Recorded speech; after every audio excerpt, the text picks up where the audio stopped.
Graça e paz em nome de Jesus Cristo. Sejam todos bem-vindos ao programa A Minha Vida é um Testemunho. Fique aí conectado até o final deste programa. Para hoje temos uma convidada super especial que desde já vai se apresentar. Irmã, seja muito bem-vinda ao programa. Por favor, apresente-se e diga-nos quem a irmã é. Muito obrigado pelo convite. Bom, para quem não me conhece, chamo-me Neida Cássio Claro. Sou uma jovem de 27 anos de idade. Estou aqui para contar um pouco da minha trajetória, do meu passado e agradeço pelo convite. Muito obrigada, irmã. Por favor, conte-nos como e quando conheceu o Ministério Profético de Cristo. Bom, eu conheci o Ministério Profético de Cristo em 2018, através da minha avó. Bom, todas as vezes que eu ia visitar a minha avó, passávamos sempre do ministério, quando estava localizada em Laulane. Então eu via o enchente dos carros, eu via muitos carros que até nem sobrava espaço para estacionar. Também apreciava as ovelhas daquela congregação, né, que vestiam-se perfeitamente muito bem, todas de saltos, todas chiques. Bom, e eu perguntei à minha avó, qual é esse ministério que faz com que todos os carros encham aqui e não tem espaço? Então ela disse, convidaram-me também e eu fui uma vez e gostei. Posso levá-la? Eu disse, tudo bem, por favor, gostaria imenso.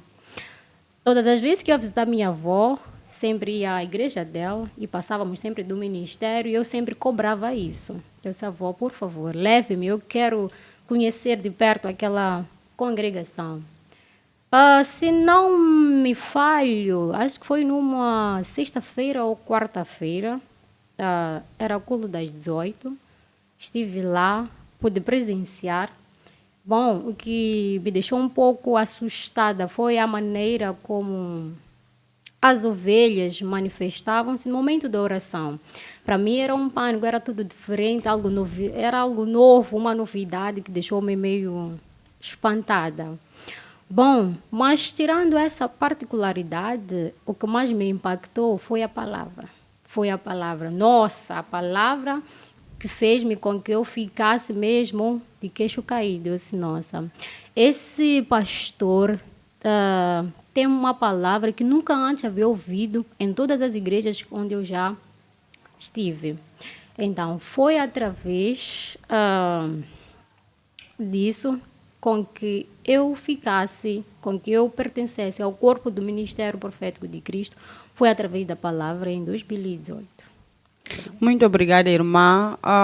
Pode nos contar como é que era a sua vida antes de conhecer o ministério? Bom, antes de conhecer o ministério, eu era uma jovem com menos conhecimento. Porque, conforme eu disse, o que me impactou é a palavra. Então, no ministério, pregava-se em todos os sentidos, em todas as molduras, pregava-se vida espiritual, vida financeira, vida conjugal, vida acadêmica. O professor, ele inclui tudo isso. Então, é uma pregação diferente, que faz com que torne ele diferente, né? Vários ministérios não têm aprofundado muito nessas todas as variedades que eu mencionei aqui. Então, foi mais ou menos isso. Obrigada. Muito obrigada, irmã. Ficamos muito felizes, né, em saber que a irmã se sente em casa. Gostávamos de saber também o que Deus fez na tua vida através do Ministério Profético de Cristo. Bom, uma pergunta muito interessante e que realmente, de fato, eu gostava de poder compartilhar, né? Bom, tudo começou em 2021, no tempo da Covid-19, quando estava a entrar. Bom, de repente, o meu corpo, a minha estatura física, né, perdeu estabilidade. Fiquei com uma aparência de uma pessoa como se tivesse com HIV ou com tuberculose, né? E aquilo assustou-me muito, foi isso, e eu comecei a ter ódio do espelho, eu já não me espelhava mais. Eu já não saía mais de casa, eu fugia das pessoas. Bom, procurei saber, afinal de contas, o porquê aquilo estava a acontecer. Aproximei-me ao centro de saúde, não tive nenhum resultado que eu pudesse explicar com exatidão o que eu tinha, na verdade. Então, isso me deixou muito para baixo, ao ponto de eu poder sair de casa, né? Saí de casa, fui estar, ou como pode dizer, fui residir, neste caso, em Buquiço, em casa do meu primo, como uma forma de poder fugir das pessoas, como uma forma de poder fugir das perguntas, o porquê estás assim, por que se passa. Sim. Então aquilo me deixava mesmo muito estabilizado. Queria se esconder de todo mundo. Sim, queria me esconder de todo mundo. Então fiquei lá, foram 8 meses ou 9 meses, né? Então, estando lá, então, eu aproveitei também falar com Deus. Nesse momento, nesse período, também me aproximei mais de Deus. Eu orava, jejuava, fazia propósito, fazia sacrifícios, tudo que pudesse me tirar daquela situação que eu estava. Eu orava, fazia de tudo mesmo, mas não tive nenhuma solução. Foi quando meu pai disse: minha filha, não, tens que regressar a casa. Então, voltei para casa, a chorar neste caso, a dizer: meu Deus, vou enfrentar a sociedade novamente. Estive fora durante muito tempo, mas não resultou nada. Voltei a mesma pessoa. Então, aquilo me frustrou muito, mas muito mesmo. Bom, quando a Covid estendeu-se, todas as igrejas foram interditadas. Ficamos sem residir,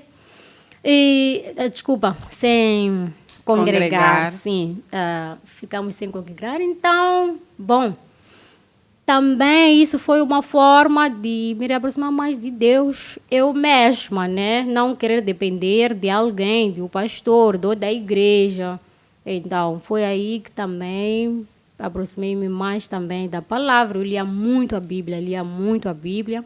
Descobri muita coisa nesse tempo acerca das Escrituras. Bom, mas eu senti uma necessidade de que o que eu estou a passar precisa mesmo de alguém, Deus, ou de uma igreja que pudesse me salvar, porque eu sozinha já não estava a conseguir. Foram muitos meses, foram anos também. E quando as igrejas reabriram, só que o Ministério Profético de Cristo ainda não estava aberta à igreja. Bom, não vou citar o nome das igrejas, mas recorri a uma igreja onde expus a minha situação e o pastor trabalhou comigo, mas eu me sentia vazia. Me sentia como se eu estivesse perdida. Eu sentia como não fosse meu lugar. Eu não sentia uma paz, aquilo que eu procurava.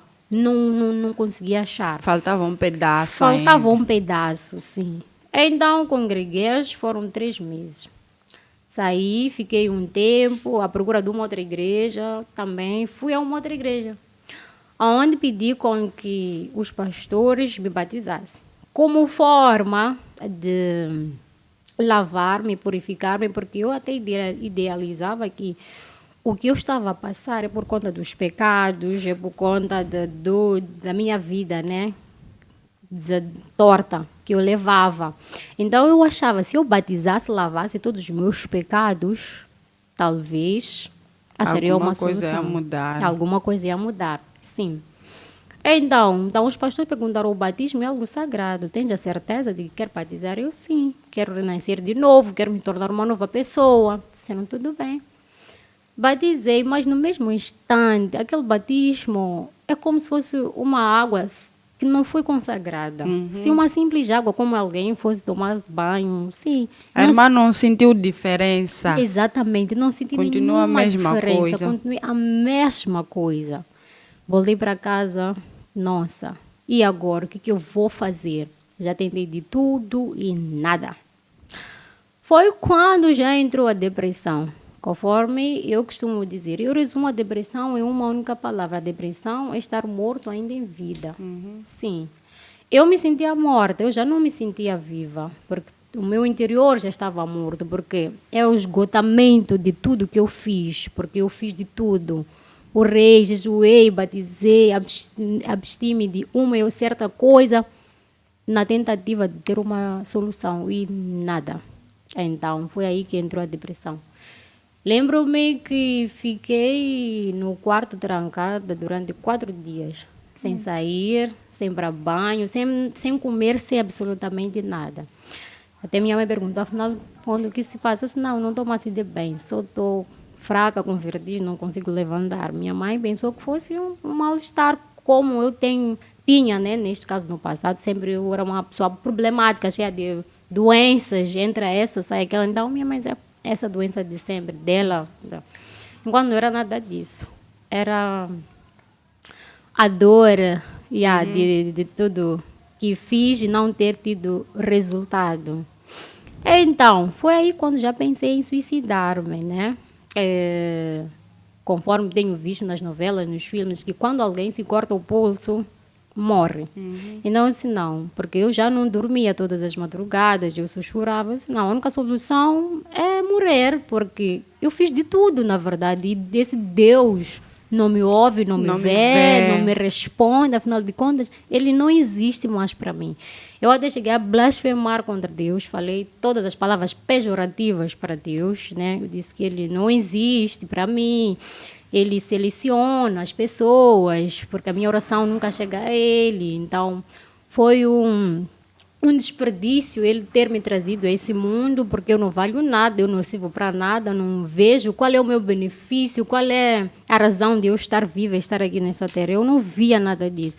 Eu disse, não, Deus, tu perdeste teu tempo, fizeste uma coisa que não valeu para nada, sinto muito, mas eu não valho nada, não sirvo para nada, e tu és um Deus que simplesmente tem escolhas. A mim não me escolheste, só estou aqui para sofrer. Porque eu tive uma infância muito dolorida, porque eu já nasci com asma, então cresci com asma e só fiquei curada. Era uma doença atrás de outra. Sim, uma doença atrás de outra.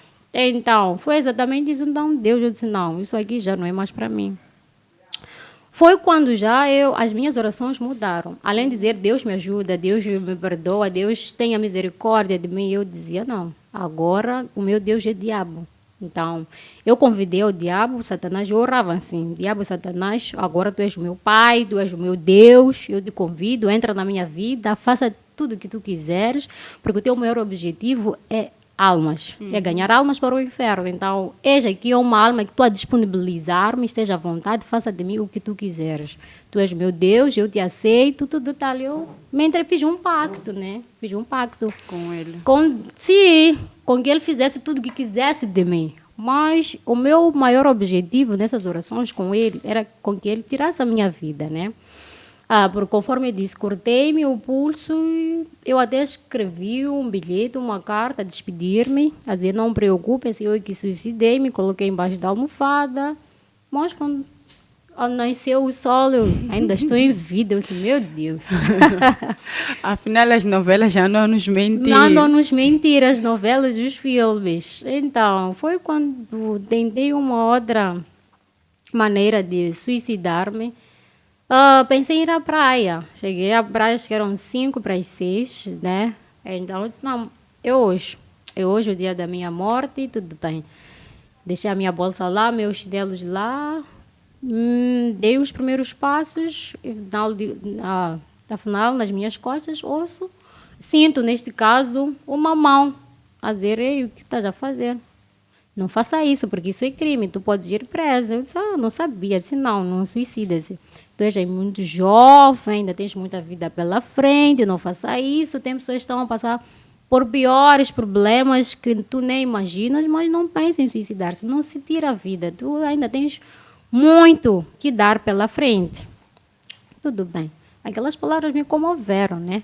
Fiquei, acho que foram 3 semanas, aquele pensamento de querer suicidar-me havia desaparecido. Mas, durante essas 3 semanas, não vi também nenhuma mudança. Eu disse, então, esse policial diz que tudo ia melhorar, afinal não está a melhorar em nada, né? Bom, foi quando tentei comprar a táxi. Comprei a táxi, na tentativa de... Só que eu não sabia como usar-se aquilo, na verdade. Eu ainda estava a pensar, eu não estava a pensar como é que Como é que usa-se. funciona, Sim, como é sim. que funciona, porque eu não sabia. Só comprei e deixei. Não foi na altura que o gatinho da minha casa havia morrido, né? Então estava a me precisar de um gatinho, mas quando meu pai viu aquilo, estava na cozinha, levou e, poxa, assim, dia Para os seguinte, ratos. para os ratos, né? Então, quando acordamos, vimos o ratinho já. Então, assim, usei o remédio que estava aqui. Eu disse, sinceramente, tudo bem se não foi dessa vez. Deixa eu tentar de uma outra forma. Foi quando eu entrei no meio da estrada, os carros estavam a circular. Eu disse, não, um dos carros aqui vai me arremessar. Eu acho que vai ser a minha partida. Foi tudo o contrário, foi tudo oposto. Então, os carros buzinavam, outros me insultavam. Foi quando uma senhora, né, empurrou-me, pegou-me pelas golas da camiseta, tirou-me da estrada, disse, estás maluca? Não faça isso. Imagina se o carro te atropela e tira um dos seus membros do Nomori, já será mais pior. Não faça isso. Eu disse, não, tudo bem, ela tem toda a razão. Melhor eu tentar de uma outra forma, com que se eu tentasse realmente, de fato, vai dar certo. Tudo bem. No outro dia, estava a cortar verduras, estava na cozinha. Meu irmão, com brincadeiras dele de mania, né? Então, estava a cortar, eu disse, não, vou contar até 3. Na terceira vez, essa faca vai ter que entrar no meu peito.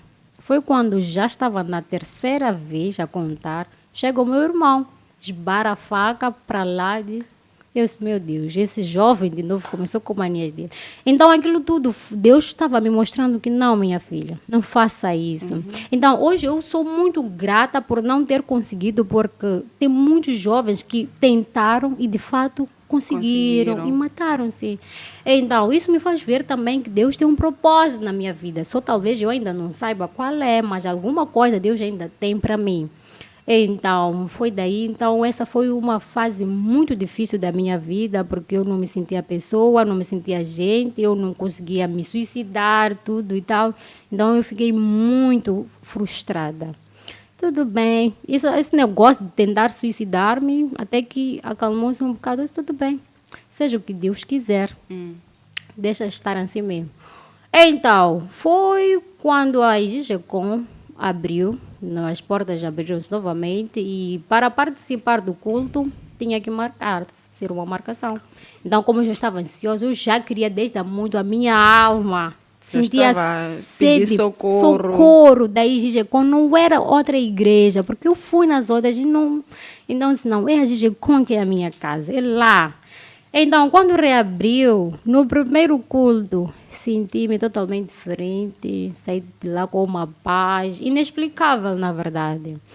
Então, ao decorrer dos cultos, não fui expondo esse problema para o professor. Eu disse, olha, eu tenho desejo, eu tenho vontade de suicidar-me. Então, o professor disse, não, isso é um espírito da morte, então temos que repreender. Então, o professor trabalhou comigo e até lá... Correu tudo bem até hoje, conforme estou a falar, estou vivíssima, não morri. Então foi graças a Deus, graças ao professor e ao Deus que tem operado no ministério. Foi mesmo Deus e o meu lugar era ali.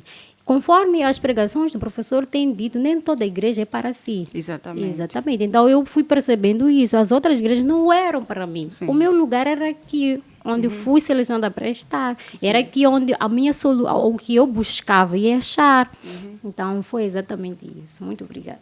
Muito obrigada, irmã Neide. A irmã Neide é jovem, né? De 27 anos. Sabemos que muitos jovens hoje em dia, quando passam por essas situações de depressão, situações em que não conseguem resolver, acabam procurando alívio nas drogas, na prostituição, nas bebedeiras.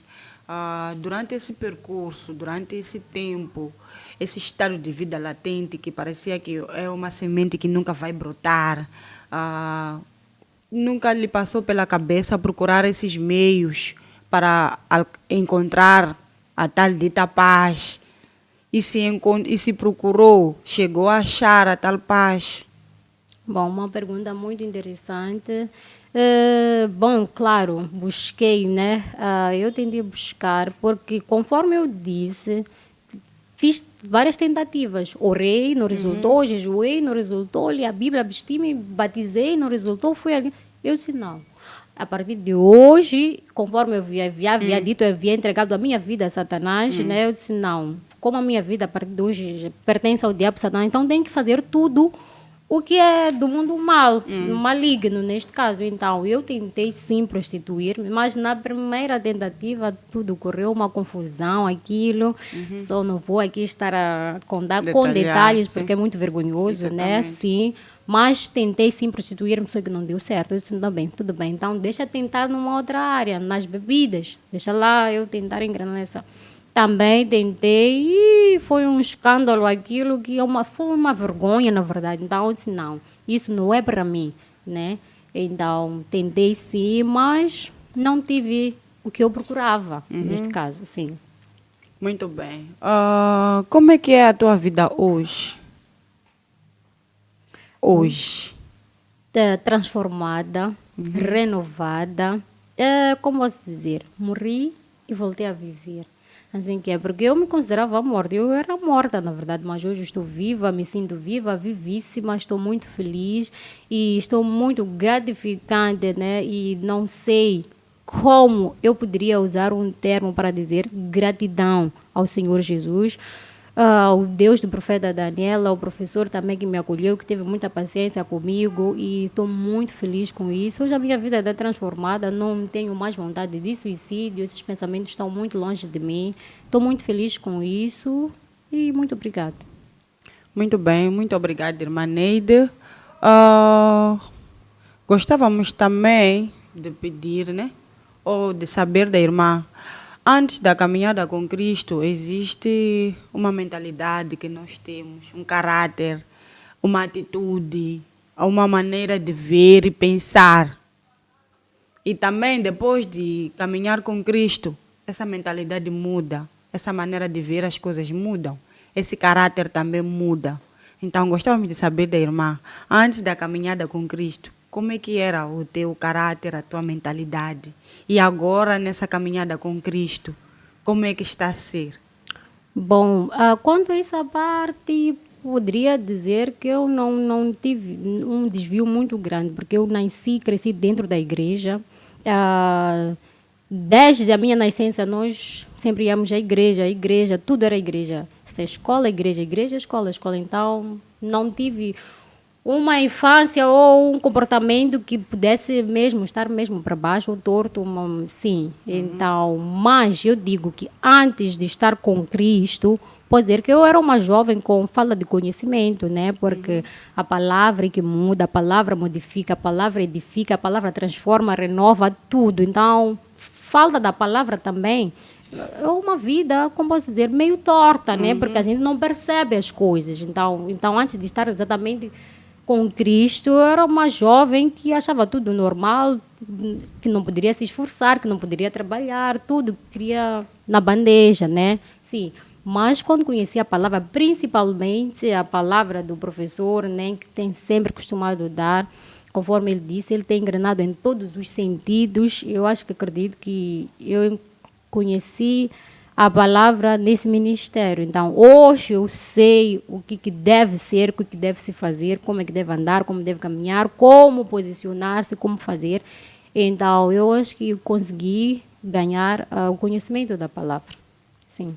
Muito obrigada. A irmã também falou aqui que quando se sentia mal ou quando esses pensamentos perversos vinham na mente sobre suicídio, por aí fora, não partilhava, guardava isso consigo mesmo, né? Qual é o impacto que isso teve? Porque nós podemos notar que a falta de comunicação, na verdade, tem sido a maior causa, principalmente de suicídios e por aí fora. Qual é o impacto que isso trouxe para a tua vida? Porque acredito que se tivesse compartilhado antes, podia ter tido um acompanhamento ainda a tempo, né? Qual foi o motivo que fez com que a irmã não partilhasse informação com as pessoas à sua volta? Bom, conforme eu disse, todo mundo nasce com um defeito, uma qualidade. Então, eu não escolhi isso, eu já nasci assim. Eu sou uma pessoa muito discreta, de natureza, sou uma pessoa muito discreta, muito na minha.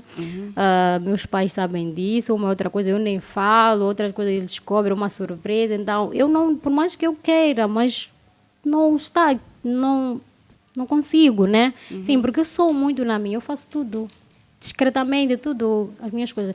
Então, isso prejudicou-me muito, porque eu não conseguia compartilhar, não conseguia dizer. Por mais que eu não tivesse compartilhado com o pastor, o professor, mas com as minhas amigas, minhas colegas, minha irmã mais velha, compartilhar isso para achar uma solução. Mas não, eu preferi guardar isso comigo, então...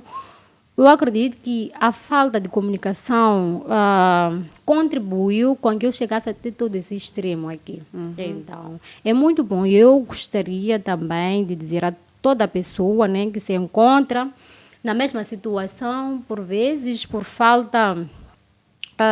por vezes por orgulho ou por medo, nesse caso. Então, a pessoa acaba não expondo, não partilhando aquilo que lhe aflige, aquilo que lhe mata, aquilo que lhe corrói. Então, isso é muito errado, na verdade. Então, nem tudo a gente vai conseguir resolver sozinho. Então, temos que quebrar o orgulho, temos que tirar o medo e compartilhar. Em alguma forma, isso ajuda muito, principalmente quando se trata de depressão. Depressão é uma fase muito difícil de você vencer sozinha. Então, tem que procurar alguém. Procure um pastor, procure, por mais que não seja um pastor, alguém que conheça a palavra, alguém que tu admiras, alguém que tu se inspira nessa pessoa, onde vais achar que essa pessoa pode em algum momento ajudar-me, né? Sim. Então, eu exorto que procure alguém, né? Exponha esse problema, vai te ajudar de uma ou outra coisa, porque deixando só para si, é isso que acabamos vendo hoje em dia nas redes sociais. Fulano matou-se, suicidou-se, mas não sabem o porquê. Até os próprios parentes perguntam, mas por que se matou? Mas não sabemos, em casa ria, sorria, conversava na boa, porque não tirava, não compartilhava. Então, o não compartilhar afeta muito. É muito bom expor, né, para ter uma solução, porque... Por causa da vergonha, a gente acaba não compartilhando, isso nos prejudica. Sim, então é muito bom expor, né? Procure alguém, um pastor, um amigo, uma amiga, exponha, de alguma forma vai ajudar. Sim. Bom, muito obrigada, irmão. Acabou falando aqui da questão que eu queria fazer, né? O conselho que tem para deixar para os jovens que estão a passar pela mesma situação. Queremos dizer muito obrigado pelo seu tempo, obrigado por aceitar o nosso convite, obrigado por compartilhar conosco esta história, né, que realmente venha a servir na vida de todo jovem que esteja a passar por uma situação igual, e que Deus abençoe a sua vida, que Deus estenda a mão dele sobre a sua vida e que a paz de Cristo sempre reine em teu coração. Muito obrigada, eu que agradeço imensamente, estou sem palavras para dizer muito obrigado ao Senhor Jesus, muito obrigado a IGGCOM, foi aonde eu reencontrei-me, foi aonde eu tive a vida de novo, foi nesse ministério, então estou muito grata ao Deus Profeta Daniel, estou sem palavras mesmo, então eu agradeço todos os dias, então, e foi através disso que eu pude perceber que a IGGCOM é a casa certa para mim. Então, foi através disso que eu consegui viver de novo. Foi através dessa casa, foi através do professor. Muito obrigado. E ao Superior Todo-Poderoso, Senhor Jesus. Muito obrigada. Amém. Muito obrigado. Bom, e este foi mais um A Minha Vida é um Testemunho.